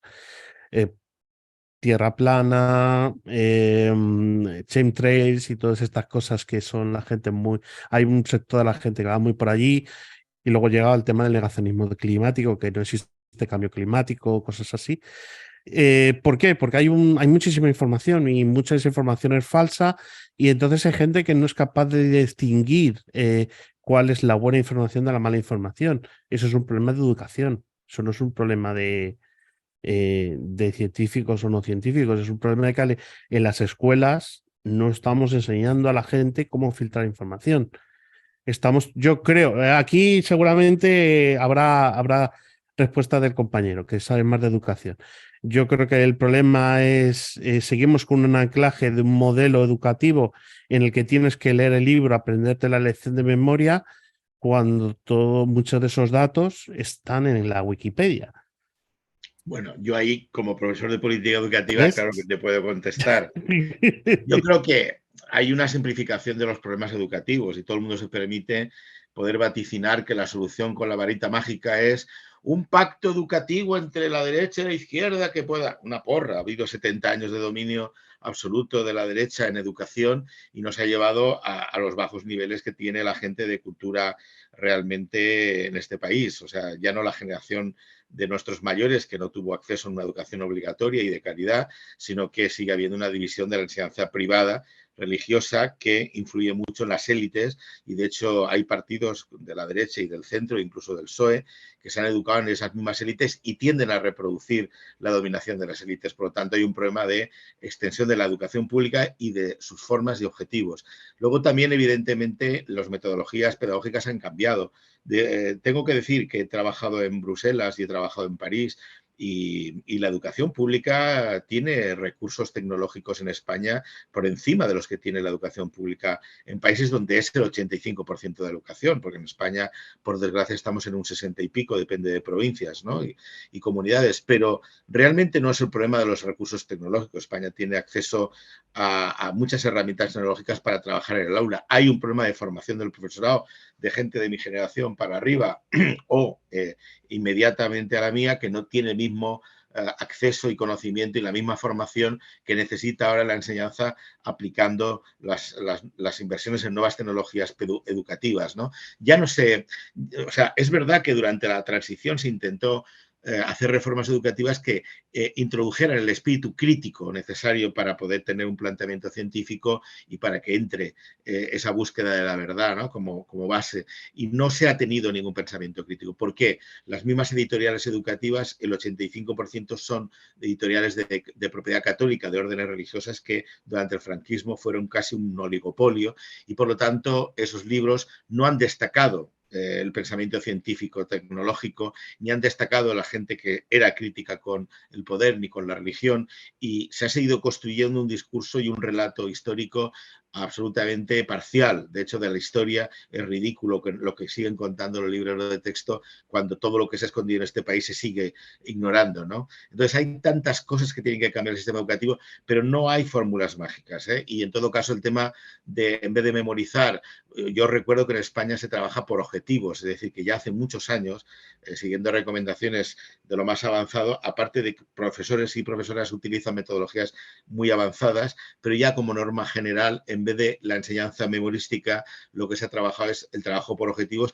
y en trabajo en grupo y por proyecto, lo que se llama el trabajo por proyecto. Entonces, no podemos quejarnos hasta eso. Lo que es verdad es que el ambiente social, económico, la situación económica de las familias influye muchísimo en el ascenso social de los chicos y las chicas en un futuro y la falta de oportunidades laborales y desarrollo de sus proyectos de vida y profesionales. Y eso también ha obligado a los que acaben en una carrera a irse al extranjero. Por lo tanto, seamos un poco comprensivos en la dimensión del problema, que la educación no es algo separado de cómo se construye la sociedad. No, totalmente de acuerdo. Y perdona, Salva, que por respuesta, porque es que este punto me parece siempre interesante. Yo, por no llevarlo a otro punto, yo soy biólogo, entonces yo lo llevo a las enseñanzas de biología. No me gusta nada el tema de biología de las etapas secundarias. No me gusta nada por una cosa, porque cuando los chavales terminan el temario, tú le preguntas, ¿qué es una bacteria, qué es un virus, qué son diferentes? Y es que muchos no son capaces de hacértelo. Eso es un fracaso. Para yo, como biólogo, que un chaval después de pasar por secundaria no sea capaz de distinguirme qué es un virus, qué es una bacteria, qué es una célula eucariota, qué diferencia una célula vegetal de una célula animal. Conceptos súper básicos. Que con esos conceptos súper básicos es donde se construye todo el árbol de conocimiento de la biología. Si fallamos ahí en cosas tan elementales, o qué es el ADN, que eso es que si un chaval que termina el instituto es capaz de decirme qué es el ADN, qué es el ARN, qué es el núcleo, es que ya explicarle cómo funciona la vacuna del coronavirus es relativamente fácil. Pero si a mí me llega alguien y le dices, ¿sabes qué es el ADN? Y no sabe responderte, dices, no, bueno, pues para explicarte cómo funciona la vacuna es que me tengo que ir como 20 pasos atrás. Entonces, te puedo hacer una explicación si tenemos tiempo. El problema es que hoy en día no tenemos demasiado tiempo. Esos son los problemas, que hay una base de conocimiento de las cosas más básicas tan ausente y quizá el problema, yo estoy errando el tiro diciendo que es un problema de España, quizá el problema no solo de España, es a nivel general de todos los modelos educativos en Occidente, que es lo que podemos conocer, pero es que a mí me da, en parte a veces me da hasta miedo el hecho de que la biología vamos avanzando tanto a nivel técnico de los que dedicamos en ello y luego nos damos cuenta de que a nivel de la calle normal, conceptos tan básicos que nos permitiría a nosotros explicarlo son ausentes, que es como que la brecha se va agrandando en ese sentido. Y luego ya por otro sentido, digo biología, pero el tema, yo que vivo en Estados Unidos, el problema que tienen los estadounidenses con la geografía es brutal, pero brutal. O sea, están hasta acomplejados. Muchos de ellos, que son gente culta, están acomplejados. Porque porque ellos, es que como no les han enseñado nunca geografía universal de la Tierra, no saben ubicarte dónde está Mongolia. Y son gente con doctorados y son gente culta que en otros temas puedes discutir porque están interesados. Entonces le dices Mongolia, un capital, un Ulaanbaatar, y están asustados. Y bueno, pues ahí está un poco mi comentario. Ya le paso a ti, compañero, y luego Salva si quiere, por eso, porque este tema de educación a mí es uno de los temas que más atención creo que deberíamos tener. Sí, yo creo que es preocupante porque sabéis que las agencias que, entre comillas, las instituciones, ¿no?, que socializan el conocimiento, primero es evidentemente la educación, porque la familia, a menos que tengas una familia tan científica, tan humanista y que tenga tal nivel de acceso, que es lo que hacen la gente que no llevan a los chicos a la escuela, que son la desescolarización como alternativa educativa, lo pueden hacer los padres que los dos tienen un alto nivel y tiempo para disponer y atender a los hijos o en pequeñas comunidades. Pero en general el sistema educativo cumple esa función auxiliar de la familia, ¿no?, de la transmisión de conocimiento. Fuera del sistema educativo, que tiene sus limitaciones, la falta de inversión, de extensión en las zonas rurales, que afecta a unas generaciones más que a otras, la falta de adaptación a los cambios tecnológicos que provocan una brecha educativa insoslayable.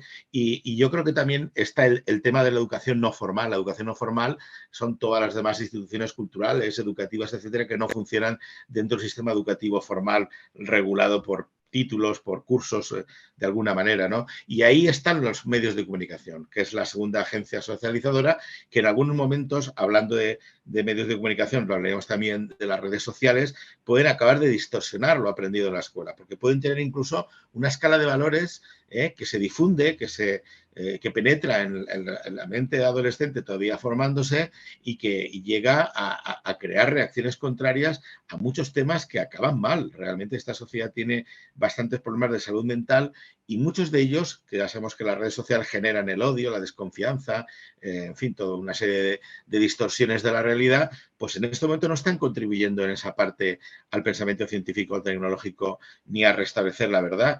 Y yo creo que lo están avisando ideólogos periódicos tan importantes como el de Le Monde Diplomatique y como Noam Chomsky. Es decir, están avisando que esa sistemática negación de la realidad y de la ciencia está llevando al mundo a una falta de poder entenderse, de resolver problemas colectivamente. Claro, es la ley del más fuerte, es la ley de la selva, que es lo que quiere el sistema capitalista. Y cuando tengan algunas bases, que ya están empezando a ver cómo envían 100 personas a la Luna, que ya me acojona, cuando tengan ya bases aquí con una gran cristalera que les pueda aislar, que ya están haciendo también pruebas en la Tierra de aislamiento varios meses y medio año para ver cómo resistirían psicológicamente, cuando ya tengan eso fuera, entonces ya estamos en peligro en la Tierra, que de hecho ya lo estamos, es decir, fuera de todo. Pero que entonces será más peligroso porque algunos ya podrán salvarse y podrán dinamitar el resto porque como les da igual. Entonces yo creo que ahora mismo es un tema clave el que un país tan potente, porque quiere marcar además como el terreno, como los perros cuando mean, ¿no? Quiere marcar el territorio en el mundo, en su concepción geopolítica dominante, está gobernando con una masa de analfabetos políticos, que ya no geográficos, de política, imagínate lo que entienden, siguiendo negando los resultados con un montón de juzgados detrás de si hay irregularidades y siguiendo diciendo que ha habido tongo, ¿no? En las elecciones que dieron a Biden el poder y con gente liderando sus opciones con un 48% como el Trump o el otro bicho que venga ahora. O sea, realmente estamos en peligro porque es que lo que haga ese país, que depende de que esa población esté absolutamente mirando la luna y fuera de la realidad y sin conocer lo que hace su país en el extranjero, pues estamos en un peligro continuo. Porque es que nosotros no podemos influenciarles al revés, pero nosotros sí estamos muy afectados por lo que ellos hagan o no hagan. En fin, era un poco la derivación de dónde se está acumulando el saber científico, tecnológico y la utilización empresarial de esos conocimientos, que luego está el otro sector de China. Habría que ver cuál es el contrapeso que China ha hecho con su revolución tecnológica y en qué medida está rectificando cierta desviación del uso de la ciencia por Estados Unidos. Yo no sé hasta qué punto, yo tengo algunas alumnas chinas, les he preguntado, pero los chinos en el extranjero no dicen ni papa, o sea, no se manifiestan porque saben que detrás puede haber cualquier comentario y son fácilmente identificables y en su país no permiten cualquier opinión que sea contraria a las tesis del gobierno. Y tenemos lo peor del capitalismo y lo peor del comunismo de Estado. Realmente una represión salvaje sobre la disidencia y luego un uso también para el beneficio y la renta económica de empresas ya sea estatales o privadas. Invitamos a todos los compañeros chinos y chinas de habla española a que se manifiesten libremente aquí. Buscamos una máscara que les tergiverse la voz y una cámara que les borrosa. Y yo quería responder, creo que ha sido Chisco de Berlín en el chat, que decía que si estábamos presupuestando que la ciencia nos hace mejores y que si el proyecto ilustrado de emancipación había fracasado. Y yo creo que no. Yo creo que, por ejemplo, en 50.000 años de historia reciente humana, pues hemos aprendido a no cagar en el pozo. Si tú cagas en el pozo o dejas el cadáver de alguien en el pozo y luego coges y te lo bebes, pues te enfermas. Entonces, eso es un avance de la ciencia, del conocimiento humano. Entonces, nos morimos menos y vivimos más largo. Entonces, ese es un triunfo de la ilustración, yo creo que sí. ¿Eso se enseña en las escuelas? Yo creo que sí. Y en las facultades. Eh, eh, la ilustración, o sea, hay una crítica válida. Hay una crítica válida desde lo alternativo, de decir, a ver, el positivismo, el maquinismo, nos ha llevado a ahora que estamos amenazando el planeta, ¿vale? Pero, yo qué sé, yo creo que tenemos que ponernos de acuerdo en que el saber nos ayuda. Aquí dices tú que la posibilidad de compartir la información nos ha liberado. A ver, es que hay que reconocer el mérito. En 2023, tú tecleas en un buscador, a ver, cómo taladro y coloco una estantería en la pared. Y cualquier conocimiento lo tienes de fácil acceso. Entonces, eso es un logro de varias generaciones que han estado desarrollando de varias profesiones. O sea, este mismo acto que estamos haciendo aquí de compartir, esto es un logro de Occidente, del mundo y de la humanidad, y de muchas profesiones y de muchas disciplinas. Ahora, ¿cómo lo estamos usando? Pues claro, lo mismo que eso, buscas como hago una bomba con zumo de naranja. ¿Cómo estamos utilizando? Entonces, para mí viene la pregunta esa de antes, de las ciencias sociales y las ciencias naturales. Entonces, estamos poniendo la gran ciencia, la ciencia natural, el desarrollo militar y el desarrollo interesado de cómo puedo sacar los minerales del fondo del mar. Porque me voy a hacer de oro, porque es que es oro el que hay ahí debajo del mar. Entonces, hago una tecnología que no existía y lo consigo. Y ahora, boom, un robot que me saca el oro. Y ahora tengo oro. ¿Qué compañía tiene el oro?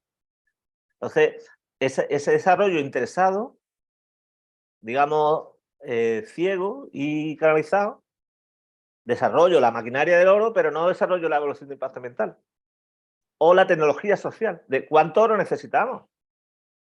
Si ya vemos 8.000 millones de personas, ¿cuánto oro necesitamos? Una ciencia social que dijera, bueno, pues el oro está bien para el diente de oro, o el oro está bien para el conductor del cable del sonido bueno del teatro de la ópera. ¿Pero oro para qué? ¿Para acumularlo así? Esa ciencia social está dejada de lado. Entonces, tenemos una agenda de aquí sálvese quien pueda. Y estamos en la caverna todavía. Yo ejerzo la violencia y me hago con el pastel. Y ahora todos por debajo mía. Entonces, como humanidad, yo creo que el ideal emancipador ilustrado no ha fracasado. Lo que pasa es que está, digamos, todavía por propagarse. Esa es mi opinión, a lo mejor. Sí, No sé, no. A ver, hay una cuestión. Defiende tu rollo. Hay una cuestión muy preocupante y es que eso de que los mejores, que es el principio de desarrollo y evolución de la humanidad, tienen que ser los que puedan conducir la manada, los que tengan que dirigir la sociedad, los líderes, y cuando vemos el tipo de sociópata, ¿no? Porque ya no son psicópatas, son sociópatas, ¿no?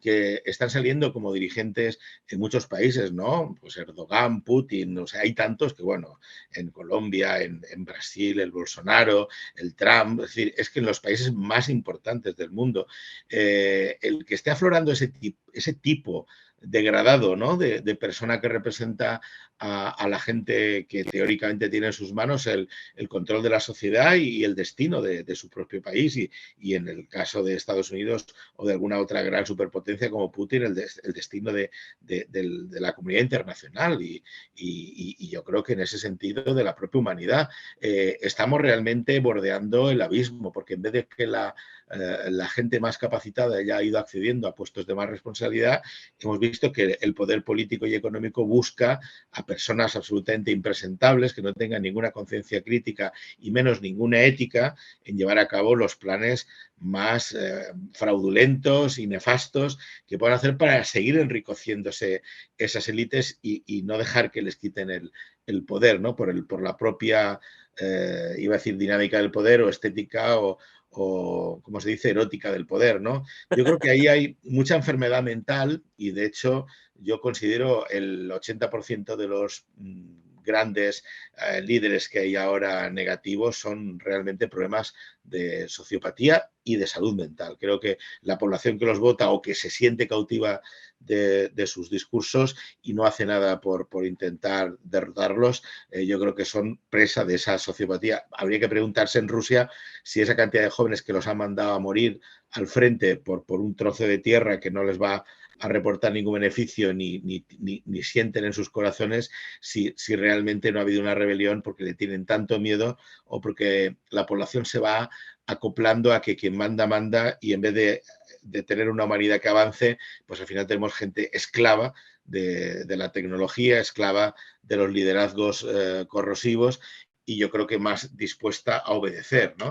Claro, que yo estoy aquí en París y en Francia y la apariencia es de que no, que mientras en Rusia no hay una gran oposición a la guerra, aquí solamente porque les suban de 62 o 64 años han montado la del mayo 68, que bueno, la semana que viene hablaremos en el programa sobre el resurgimiento del sindicalismo en Francia y la comparación con España y otras cosas, como hay distintas razones que explican la evolución diferente en algunos países de la dinámica de lucha sindical, pero pareciera que en algunos países sí que hay una sensibilidad en el pueblo y hay una mayor formación, una cultura general. Aquí en Francia las bibliotecas tienen un gran papel en la sociedad. En España son los bares, aquí hay una biblioteca en cada esquina, ¿no? Y hay una educación pública desde mucho antes que en España y hay una gente culta en los medios de comunicación que hablan de un debate que, como por ejemplo, en el tema de la reforma de pensiones se ha explicado, se ha reexplicado, se han traído puntos de vista muy diferentes y los medios de comunicación, excepcionalmente, que no es lo habitual, han tenido un gran debate que ha permitido que la gente tuviera conocimiento de un tema bastante complicado como es el sistema de pensiones aquí en Francia, ¿no? Por lo tanto, yo creo que nos debe preocupar esas élites que pretenden dirigir y que cada vez están peor formadas, son más deplorables en cuanto a ética y que son más ambiciosas, ¿no?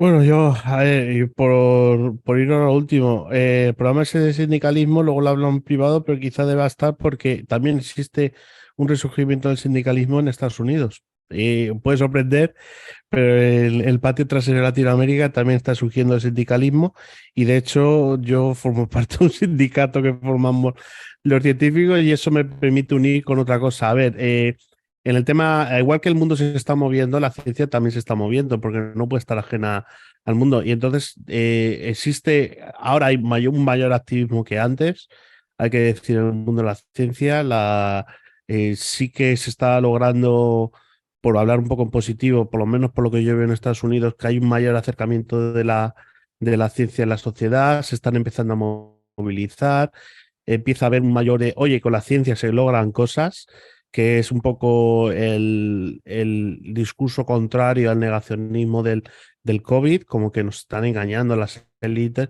pues no está saliendo gente y dice, a ver, yo soy científico, a ver, ¿qué quieres que te explique?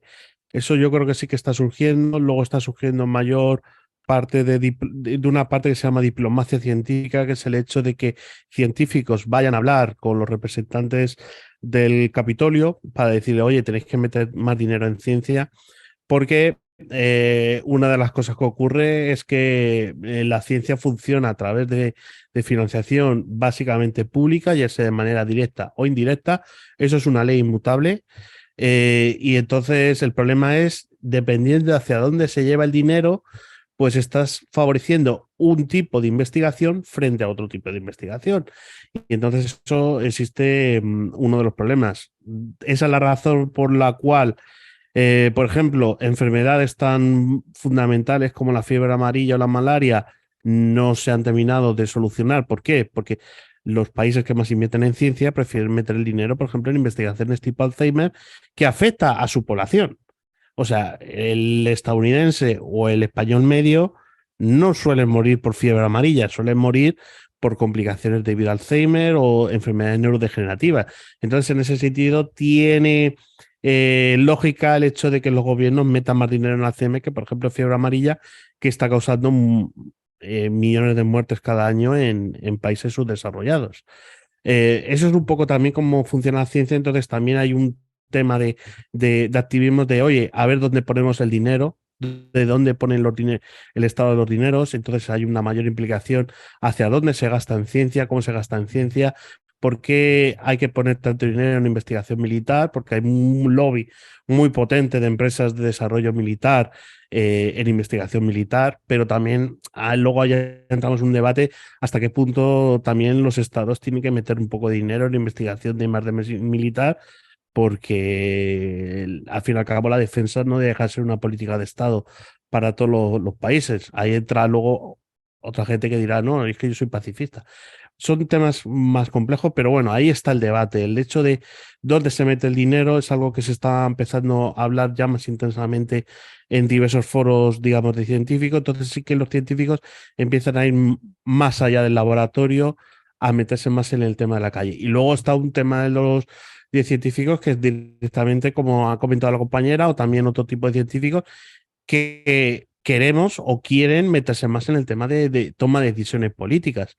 Entonces, por ejemplo, temas de impacto ambiental y este tipo de cosas, pero no solo eso, sino, por ejemplo, de tema de innovación, cómo nos metemos, cómo hacer un país como España, que desde el punto de vista de innovación está varios peldaños por detrás, cómo lo podemos poner al mismo nivel de países del centro de Europa como Alemania, Francia, o donde se juega, digamos, el corazón de Europa, que es en la zona ahí del Valle del Rin.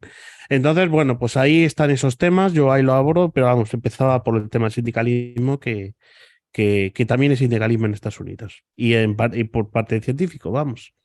Sí, me parece muy interesante porque la verdad es que hay muchos sectores de trabajadores. Por ejemplo, yo estoy preparando el programa del 1 de mayo y hay, por ejemplo, todo un sector de gente joven que trabaja en la moda, que por ejemplo son todas las tiendas de Zara y todas las tiendas de Inditex, que estaban totalmente ocultas, es decir, nadie sabía nada de cuáles eran sus reivindicaciones y de pronto han conseguido 400 euros de salario al mes. Varias huelgas en Galicia, en Madrid, en varios sindicatos alternativos y combativos, y eso ha sacado a las chiquitas, que las considera la empresa como unas niñas, y las ha hecho ser trabajadoras conscientes de su precariedad y cómo condiciona su vida. Igual que esto, los científicos creo que han tenido digamos, una trayectoria en general bastante aislada y bastante, entre ellos, competitiva y por razones obvias. Y yo creo que, excepto algunas figuras muy importantes, Einstein y otra gente que se implicó incluso en su época en difundir pensamientos progresistas, ¿no?, a favor de la humanidad y la crítica al poder. Pero yo creo que es verdad que hay sectores como este que se echaba mucho de menos, que no se les veía en dinámica reivindicativa ni por sus propias condiciones ni colectivamente para parar cortas. Ahora aquí en Francia está habiendo una represión a sectores de alto nivel, que vienen a veces del medioambientalismo, pero que también son a veces jóvenes con mucha formación e investigadores. Y es el intento de reprimir, por ejemplo, todas las demostraciones contra los grandes balsas de agua que pretenden fomentar una agricultura intensiva y bueno, pues de grandes superficies para beneficio de unas grandes empresas agroalimentarias francesas, y como eso en una época de sequía está esquilmando los recursos, que podía ser el caso de Doñana perfectamente, ¿no? Del que ya hablaremos en su momento, cuando se toque en temas de ecología aquí en el canal, pero aquí se está queriendo prohibir ya el movimiento de resistencia directa, de acción directa y resistencia popular pacífica, que se llama Soulèvement pour la terre, o sea, el levantamiento por la tierra, ¿no? Y el ministro de Interior ya ha dicho que está buscando la forma de ilegalizarlo, es decir, a raíz del enfrentamiento que hubo aquí al lado de París, a 200 y pico kilómetros, donde hubo 200 heridos de manifestantes, 40 de ellos muy graves, 2 a punto de morir, y por una intervención de un cuerpo preparado a nivel militar más que policial en disolver de manera tajante, ¿no?, como es aquí la doctrina de seguridad, que ha creado un odio a la policía absoluto en la población francesa, como no se veía desde hace mucho tiempo. Entonces yo creo que en estos momentos, igual que también le quieren quitar la subvención a las ONGs de defensa de derechos humanos para que no den apoyo a estos movimientos, el Estado está en una dinámica autoritaria y no permite que hayan ni teorías ni activistas que se opongan a los intereses de las élites que siguen dominando el Estado, porque si tú ves a Macron es el resultado de la escuela de Sciences Po, de ciencias políticas, que es de la élite, como suelen venir las élites de gobierno aquí, o de la ENA, de la Escuela Nacional de la Administración, o de ciencias políticas, que son básicamente los que llevan los destinos del país, antiguo imperio y antigua colonia, metrópoli con colonias, ¿no? Entonces yo creo que en ese sentido, si los movimientos científicos y el activismo científico llega a cuestionar sus intereses, van a intentar criminalizar, de hecho, las asociaciones o los grupos organizados que alienten a estos movimientos de activistas.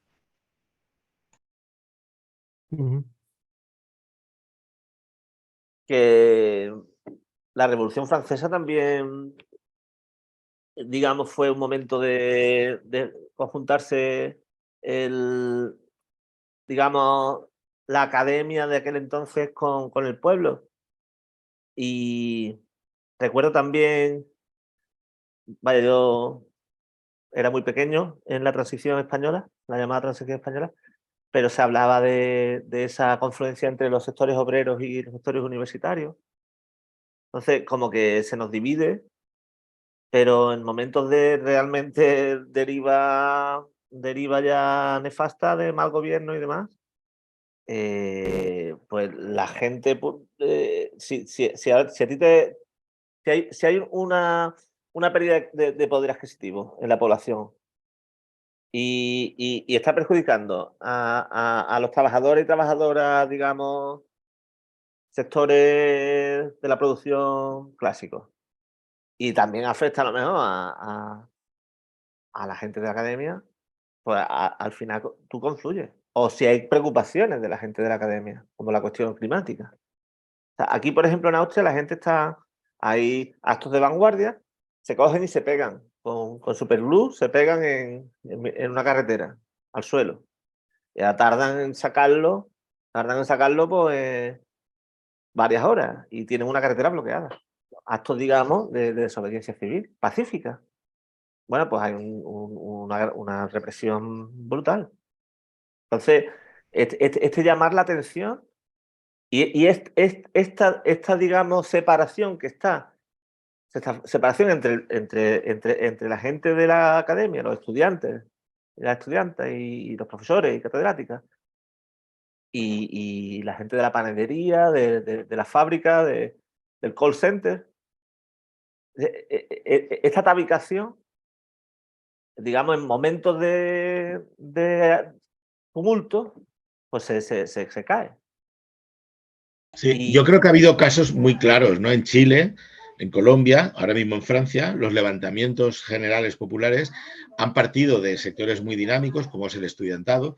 Aquí estas manifestaciones en Francia han contado con 500.000 de estudiantes, que prácticamente desde mayo de 68 no se había dado una confluencia entre sectores obreros y laborales, manuales, también clases medias y funcionarios, porque ten en cuenta que la convocatoria aquí ha sido una convergencia de todo el sindicalismo, de cuadros, de funcionarios, de trabajadoras, sectores precarios. Es increíble, o sea, eso no se había dado en los últimos 30 años, ¿no? Entonces yo creo que ese contagio, esa osmosis, ¿no?, entre clases sociales y sectores profesionales que funcionan de forma corporativa en general, incluso responden a dinámicas corporativas orientadas desde el Estado, se rompe porque hay la percepción de una necesidad de impugnar cómo está funcionando un sistema económico, político, que además no les da futuro. Y por ejemplo, ese proceso de incorporación de la gente estudiante, de los jóvenes, a esas movilizaciones por pensiones que ahora no les deberían de preocupar, son realmente procesos de pensamiento ya en cuáles son sus opciones de proyecto personal de cara a un largo plazo. Es decir, yo creo que por fin esa conciencia política penetra desde la constatación de los límites del crecimiento, del cambio climático, incluso de la propia posibilidad de percibir una pensión en el futuro, y la gente joven, que suele estar muy despreocupada de lo que le pase de aquí a 40 años, empieza a darse cuenta y a tomar conciencia de que se está ahora, creando las bases de lo que va a ser su futuro, y por lo tanto es ahora cuando tienen que preocuparse y no pasar de ello, ¿no? Y yo creo que ahí hay una unión intergeneracional de quienes tienen el conocimiento y ya la sabiduría por los años de que deberían de haber hecho cambios en sus vidas o colectiva y socialmente para tener otra realidad, que a pesar de todo lo que se ha construido durante tantos años de lucha se puede perder en una sola generación, como en España desde la crisis del 2008 se perdió un montón de avances que el PP remató en poco tiempo y que pretende seguir rematando. Y yo creo que en Francia sí que tienen claro que el nivel de estado del bienestar y todo lo que habían construido después de la Segunda Guerra Mundial, fruto de ese pacto que hay entre clases sociales, digamos que las élites lo han roto y ya no tienen ninguna vergüenza en prescindir de la democracia liberal.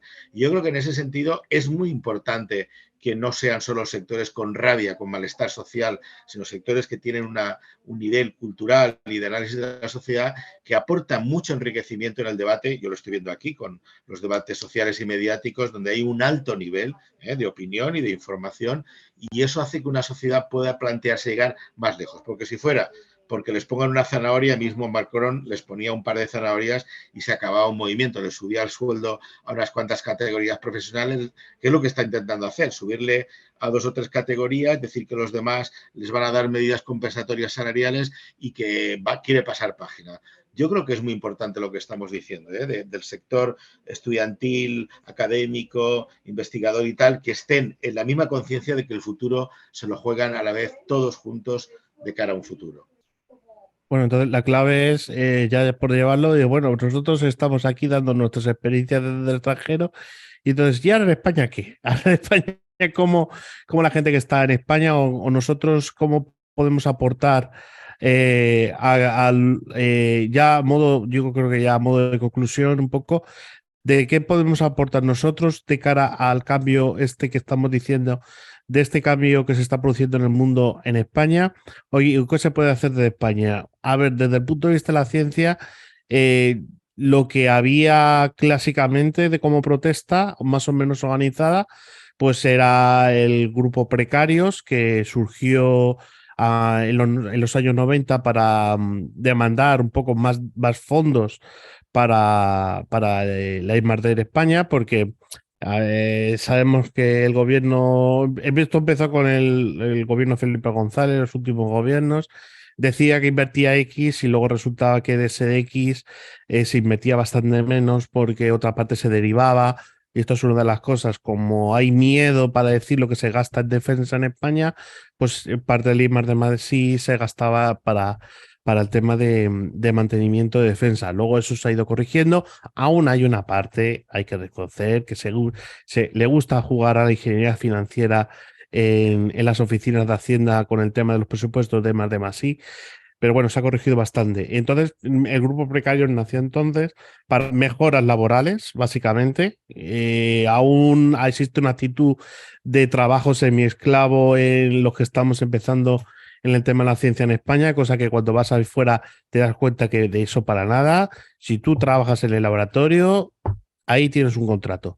Eso, por ejemplo, en España hay gente y sobre todo investigadores principales que les cuesta entrar, y sobre todo más que los investigadores principales, a las propias instituciones. Ahí entra el tema de rectorado y organismos de gobernanza en universidades y organismos públicos de investigación. Bueno, pues ahí entró Precarios, y el segundo para demandar más dinero de ciencia, porque claro, lo que maneja mucha lema de sin ciencia no hay futuro es que es una pura realidad, porque ahí se ve que los países que invierten más en ciencia, cuando tienen un sistema más o menos saneado de I+D+I, pues se sabe que de un euro que se mete, se sacan 3 o 4. En los sistemas más eficientes son 4, en sistemas algo menos eficientes son 3, pero eso funciona así. O sea, eso hay que coger la pechera y diciendo, el turismo esto no te lo da, hijo mío.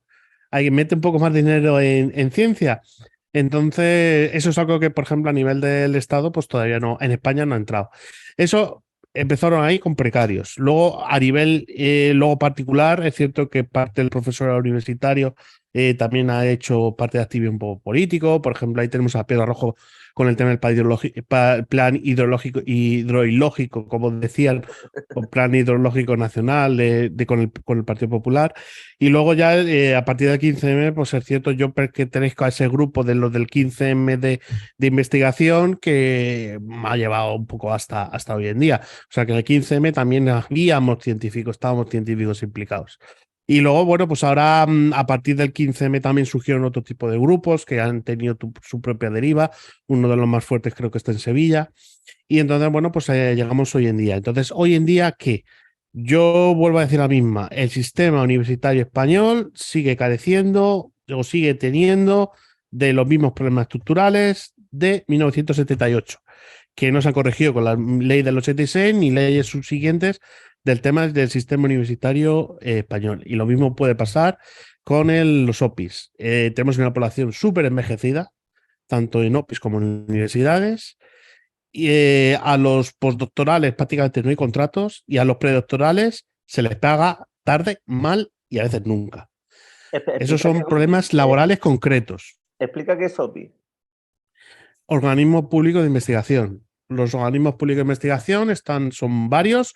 El más potente es el CSIC, Consejo Superior de Investigaciones Científicas, CIEMAT, que tiene que ver con ciencias medioambientales y tecnológicas, el Instituto de Oceanografía, el Instituto Geominero y existe otros más. Luego aparte el CNC, que es el Centro Nacional de Enfermedades Cardiovasculares, y el CENIO, que es el Centro Nacional de Investigaciones Oncológicas, que esos, como se quedaron más tarde, pues tienen como una estructura diferente a los OPIs tradicionales. Entonces, básicamente todos los países, para que la gente lo entienda, más o menos funcionan con este tipo de sistemas, tienen sus propios centros de investigación y tienen sus universidades, luego tienen centros privados. Todos los países occidentales más o menos funcionan así. Luego hay otros sistemas, el estadounidense, que es el que muchos anarcocapitalistas, ¡ay, está Estados Unidos, que son privadas todas! Bueno, alto para los caballos, pues, como dicen los americanos, hold the horses, porque vale, es privado, pero si no hubiese dinero público por detrás, que son subvenciones indirectas, el sistema se cae del todo. Entonces, y luego tiene un sistema público que en según qué sitios es bastante fuerte. En California y, por ejemplo, Nueva York tienen un par de universidades que son bastante potentes y son públicas. Entonces, eso de que es el sistema privado y que funciona bien, bueno, habría que matizarlo bastante. Pero bueno, funcionan así. Luego Estados Unidos, que eso es lo que no dicen los anarcocapitalistas, tiene sus propios centros de investigación enteramente públicos, financiación 100% pública, que también los tiene y funcionan muy bien. Y, por ejemplo, uno de ellos, el Fauci, famoso del COVID, no fueron a buscarlo en una institución privada. Dijeron, a ver, un tío el que podamos confiar y que trabaje para nosotros. Este que trabaja aquí, que trabajaba en unos laboratorios del National Institute of Health, que es el organismo público, es el equivalente, podríamos decir, el equivalente a los OPIs en España, en cierta manera, comillas, comillas. Bueno, pues eso más o menos funciona así. Entonces, en España, a ver cómo llegamos. Yo creo que estamos en un punto de inflexión, uno de los muchos puntos de inflexión que ha tenido la historia de la ciencia española a lo largo del siglo XX-XXI. Entonces, tenemos uno más, tenemos un cruce de caminos más hacia donde queremos. Si queremos continuar con un modelo obsoleto que no funciona, que da lo que da, o sea, el modelo económico actual da lo que da, o sea, apostamos definitivamente por un modelo más próximo al de nuestras contrapartes europeas en el centro de Europa, en el cual se apueste decididamente por la ciencia. En España, también por poner una nota positiva, y ya con esto doy ya la voz a mis compañeros, hay en España una ciencia que se hace bien, lo que pasa es que es insuficiente. O sea, por nivel técnico, los científicos tenemos bastante buen nivel. Lo que nos falta es dinero y sobre todo burocracia, que es una burocracia más acorde a cómo se hacen las cosas en el siglo XXI. Entonces, pero cuando se hacen bien las cosas, se hacen muy bien las cosas. Y de hecho, España tiene metido buena pasta, por decirnos por estos punteros, es el tema de energía nuclear de fusión, en el cual si al final se construye este reactor en los próximos 10 o 15 años, España está bastante bien colocada, junto con Alemania, son los que más apuestan por ella, porque Francia apuesta tanto la de fisión como la de fusión, pero decididamente por la de fusión, digamos que es España junto con Alemania, y hay incluso ya empresas metidas. Entonces, eso es un ejemplo, es un ejemplo.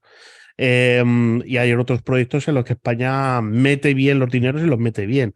El problema es que el sistema está gripado, básicamente, y no funciona el tema del paso de investigación e innovación, y la investigación está infrafinanciada. Así que básicamente es eso. Entonces, ¿qué podemos hacer desde aquí para ayudar a los de allí? ¿Estás mute? Está muteado, Feli. Sí, que tendremos otros programas en los que podremos abordar tantos interrogantes, porque yo sé que la ciencia como objetivo no es solo buscar soluciones, sino plantear interrogantes como la filosofía, ¿no?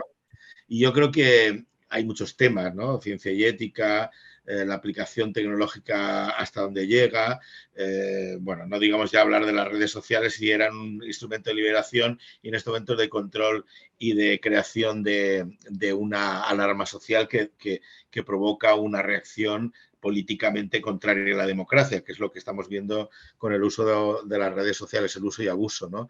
Entonces yo creo que, bueno, es muy interesante, a ver si podemos intentar también traer a gente diversa y a otras mujeres científicas que les cuesta un poco, no sé exactamente, pero Sí. bueno, sería interesante tenerlas. Hoy hemos tenido a Diana Ruiz, pero bueno, hay muchas otras que yo conozco. Yo por meter la cuchara, y esto es algo que lo hemos hablado en privado, lo digo en público, es porque yo creo que muchas de nuestras compañeras tienen miedo a que las terminen acosando si sale su cara. Entonces, que no tengan miedo, que se tapa, ya está.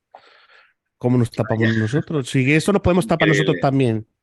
Eso es Y interesante, ya ¿eh? está. Es decir, como si fueras un comando de ETA, ¿no? Es decir, que lo que digáis Con tenga, pasamontañas. no sé. La verdad es que a mí, No, pero que ya no pongan el vídeo, por ejemplo. La persona que no quiera que se ponga el vídeo, que no se ponga. claro, Y yo creo que es eso. Yo he visto ya bastantes canales de Twitch en los que participan mujeres que no se ponen vídeo. Por eso, yo creo que es por eso. Porque hay babosos que van a por ellas.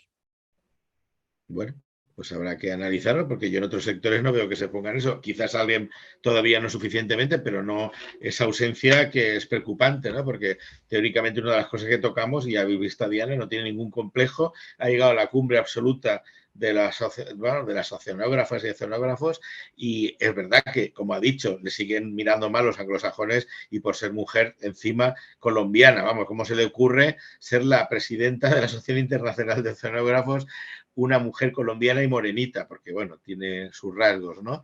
Entonces, realmente creo que ahí hay que seguir avanzando mucho, pero si las propias personas que reivindican sus derechos y sus discriminaciones no hacen un poquito más, yo veo difícil que los demás podamos solucionar el problema.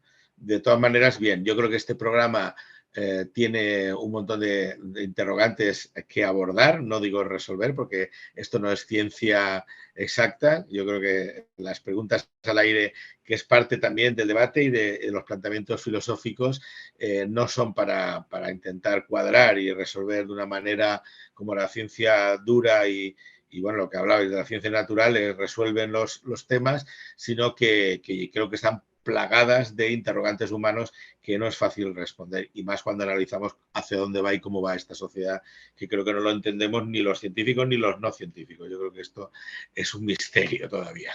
Bien, pues nada, nos despedimos si queréis, esperando que la semana que viene podamos trasladar algunas de las incógnitas de por qué la gente quiere cambiar las sociedades estando al borde como estamos del colapso, y por qué también su condición personal y su proyecto de futuro se ven comprometidos cuando la gente no se compromete en intentar presionar y movilizarse a favor de un cambio en su sociedad y en sus expectativas personales.